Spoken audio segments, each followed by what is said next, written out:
Hello again, everyone. Todd Michael Putnam from Creative Adventure Tables, bringing you another adventure table idea, and this is the Blighted Watchtower. The Blighted Watchtower. So, just in time for Christmas, WizKids was kind enough to send me this bad boy right here, the WizKids Watchtower. This is not the same as their previous offering, which is a D&D branded Icons of the Realm, the Tower. Clearly I have both. The Icon of the Realms Tower is branded for D&D. It's really cool. I like it. It's got a lot of open space to play in it. I talked about it when I first got it, and I really enjoy it. What's different from this new one, besides not being D&D branded, this is specifically WizKids. What's new about it is that it's a lot more modular inside. It uses Warlock tiles, and we're going to go through that in just a minute. We go through and check out this new tower and what it can do. But real quick, let me just give you an example of how it can be used in a simple adventure. So I've literally got the tower built up with like one of the walls busted out because it's modular for having the windows in and out. So I've got it like there's a big gaping hole in there.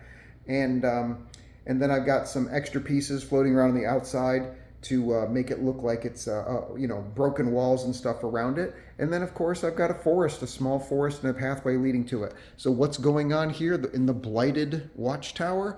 Well, it used to be an old wizard's an old wizard's tower, but unfortunately something has occurred. Some magical experiment has gone awry, and everything inside of the grounds, all the guards that he used to have and whatnot, are dead. Or I should say they've been turned into undead. And the ones closest to the tower on the outside grounds, they've been turned into zombies.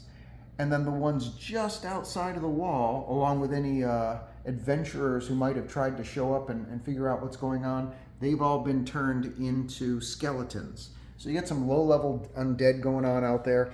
And the further out you go, there's some trees and stuff here that are blighted. You can see the color of them is off. They've been impacted by the necrotic magic from whatever magical experiment has gone awry.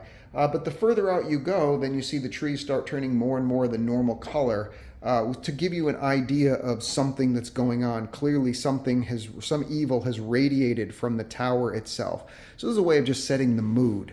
Letting people know that, there's an epicenter to this, and it's definitely the tower, and so that's where you're going to need to go to explore.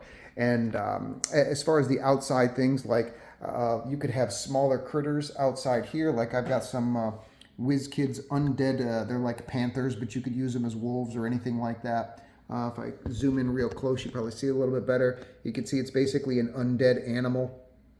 Their ribs and stuff are showing. So they could have like packs of smaller undead animals that are there.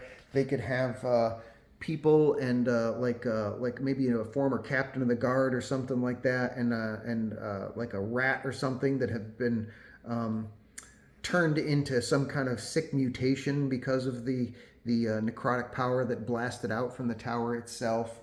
You've got over here, I've got a WizKids owlbear, the one that's been turned into undead. So it's an undead owlbear. So he's pretty badass. I like using him. So that's basically the outside. You've got a number of, as they're going along the pathways, and there could be certain sounds, or these creatures could rush them if they see them, however it might work. Or it could just be an encounter where the players see them, but the creature doesn't actually notice, and they're able to sneak by or distract it somehow. It could be. And then you show up into the tower itself, of course, where you'd have, the lesser undead and then the slightly stronger undead. This wavy path that I've got right here is also part of the tower. It's not designed to be that, but you know me, I like to use stuff in different ways. These are the rounded pieces that go inside to make the inside floors of the various levels of the tower, and I've just alternated them and hooked them on end to end as opposed to forming a circle with them in order to make it look like there's a wooden path going from this broken gateway into the gate of the tower itself. And that's modular, by the way. This comes out, these pieces on the side come out there, and then as you go up you can see that there's walls here. These windows come out. When they come out, they end up looking like this. So that's really cool. And each one of these, there's of course a floor piece for the bottom, and then a second floor, and then a third floor, and then of course you've got up on the top with their stairways coming in to to come to the top floor, and where you end up fighting the wizard who has turned himself into a lich or some kind of a higher form of undead that can cast spells, and he's got 2 apprentices that are there with him, and of course that's the ultimate battle where the players are trying to get to. So the first question that comes when you're using something like that, now I have to say, the thing looks amazing. Like if you go down here, just the height of it that it goes up, and it's compatible with the other one, so you can add the floors up, and you can have a 4th floor, a 5th floor, or whatever it is, and you can have a taller and taller tower if you want. So that is fantastic. Now, each of these floors comes off, just like it did in the other one. So this is a lot harder to do with one hand or whatever, but each of these floors comes off. I don't have the floors inside right now. Right now, you can just see all the way down to the bottom. I don't even have the first floor in there. But the reason why I took them out is because there's a lot of people that they look at this and they go, well, it looks cool, but that would be impractical to play in because people reaching all the way into the first floor, they're going to knock things over. They might think that it's not practical, but it is, because what you can do is you can just take the floors and, like I've done over here, this one is the first floor, this is the second floor, and this is the third floor. And then, of course, the top of the tower, the 4th floor, is already setting up on the top, right? So you might have, when they come in through the gateway into the tower itself, as I bump into my table, when they come in through that gateway, you could easily just bring this out and say, okay, you walk in here and there are no stairs up, and you see this, 6-pointed dais, and there's a glowing golden skull or whatever it is, and the skull cackles and it asks like a series of 6 riddles, because a wizard, of course, isn't just going to use standard barred gates in order to stop people from interrupting his privacy. He's going to have magic and trickery and stuff. So the first floor, for example, could be, you could have 6 riddles, and every time they solve a riddle, one of these will actually light up, and once they get all 6 of them, that is when the stairs magically appear, and now the players have been, are allowed to go up to the next level. But every time they fail a riddle, they might get shocked. It could be like a bolt of lightning that shoots out, or it could fireball the room, or depending on the level of the characters, you want traps and stuff, or repercussions that would impact them appropriately. So it might nerf one of their abilities, and they get a -1 to their strength or something because they feel weak, or their constitution. But yeah, that'd be perfect, because there's six stats. So every one they fail, it could be a riddle that it drops one of their, all the players' stats by 1 or something like that. But that's when you can put the stairs on. Something cool about these stairs, the steps themselves seem like they're too small to use. Obviously, that they're too, but some of them have openings in it that you could actually take the minis and slide it in there, and so you can actually have them. This one, and this one. So 3 of the steps are actually usable, that you can actually put minis on there, climbing up the stairs itself.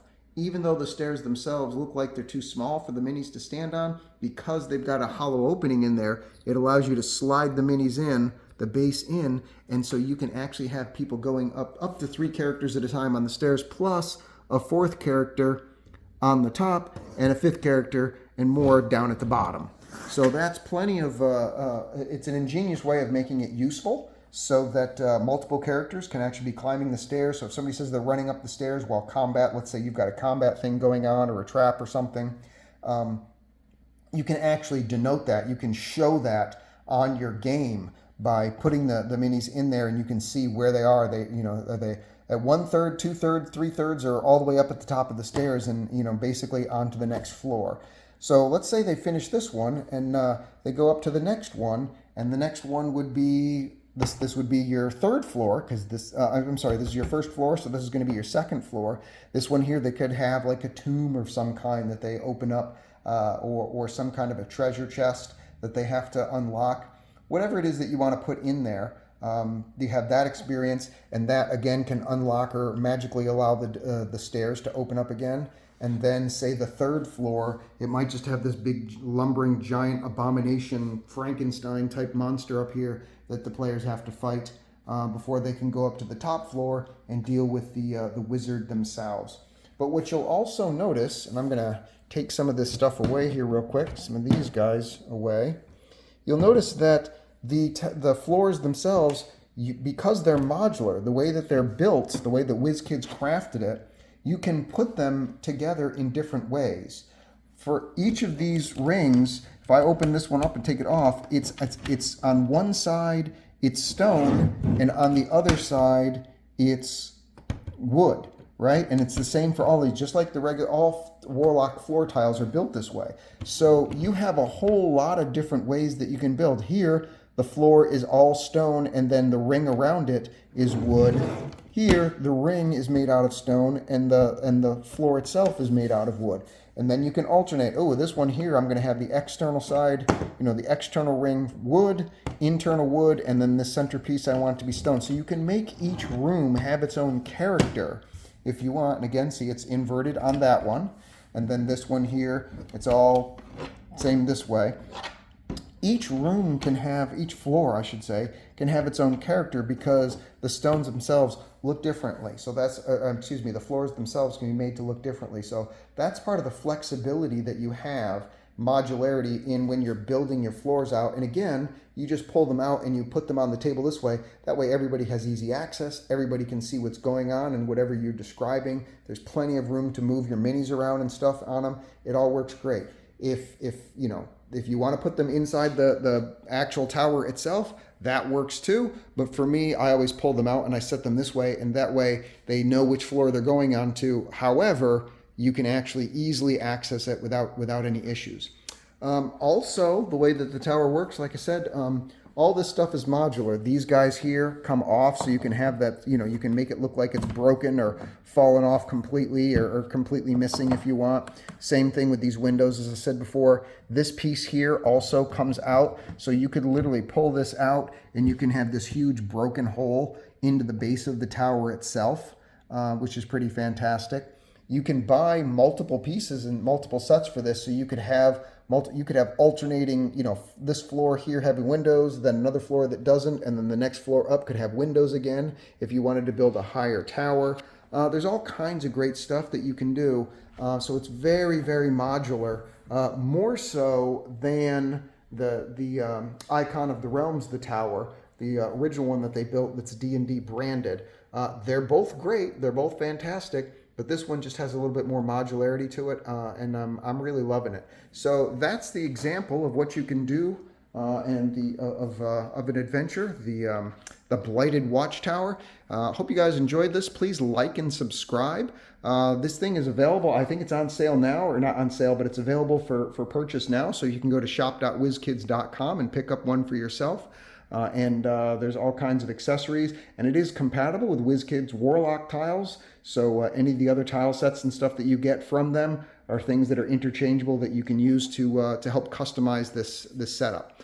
Thank you so much for watching, and I will see you guys next adventure. Take care. Bye.